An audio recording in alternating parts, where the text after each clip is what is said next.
สวัสดีครับมาพบกันแล้วนะครับกับข่าวพยากรณ์อากาศบริเวณภาคใต้ฝั่งออกประจำวันพุธที่2กรกฎาคม2568นะครับมาแลกกันครับว่าลักษณะอากาศมันผืนมันครับเรื่องกันทีครับแรกนะครับเป็นข้อมูลแผนที่อากาศพื้นนะครับจะเห็นหลองมาซุ่มนะครับผาดผ่านบริเวณข้องพม่าตอนบนนะครับภาคเหนือตอนบนเข้าสู่ย่อมความกดอากาศต่ำนะครับบริเวณท้องลาวตอนบนครับ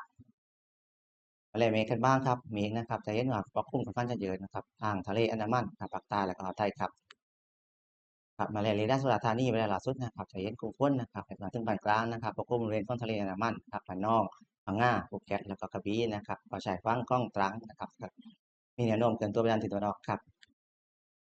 ครับเรดาร์ทิ้งฟ้านะครับเวลาสุดจะเห็นว่ามีกลุ่มฝนนะครับเล็กน้อยนะครับถึงปานกลางนะครับเช่นกันนะครับปกคลุมบริเวณกล้องพังงาภูเก็ตกระบี่นะครับตรังแล้วก็สตูลมีแนวโน้มเกินตัวไปทางทิศตะวันออกครับ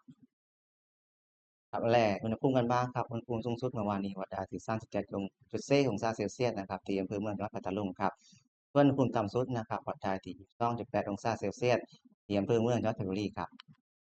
มาถึงรายงานนะครับปริมาณน้ำฝน24 ชั่วโมงนะครับ7 โมงเช้าของเมื่อวานจนถึง7 โมงเช้าของวันนี้ครับปริมาณฝนนะครับเล็กน้อยถึงปานกลางนะครับกระจายนะครับบริเวณคลองภาคใต้ตอนบนถึงตอนกลางนะครับ ก็ปริมาณฝนแต่สูงสุดได้ที่26.5มิลลิเมตรนะครับที่ตำบลบางจากอำเภอเมืองจังหวัดนครศรีธรรมราชครับ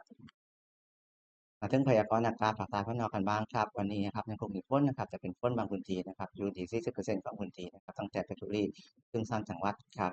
ฝนจะมีกลางวันนี้นะครับจะมีอากาศร้อนในบางพื้นที่นะครับโดยเฉพาะทางพัทลุงนะครับและสงขลานะครับอุณหภูมิต่ำสุดนะครับวันนี้อยู่ที่3นะครับถึง26องศาเซลเซียสอุณหภูมิสูงสุดอยู่ที่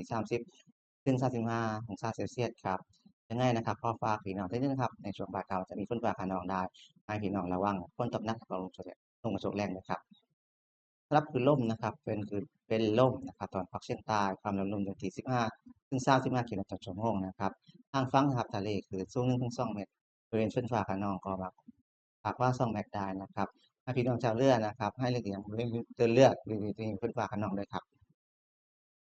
ครับสำหรับการขาดไม้นะครับลักษณะการ7 วันล่วงหน้านะครับสำหรับภาคใต้ฝั่งตอนบนตั้งแต่ประจวบคีรีขันธ์ถึงสุราษฎร์ธานีนะครับเป็นวันอาทิตย์นี้นะครับรอดช่วงนะครับจากความอบอุ่นนะครับอยู่ที่30ถึง40%ครับ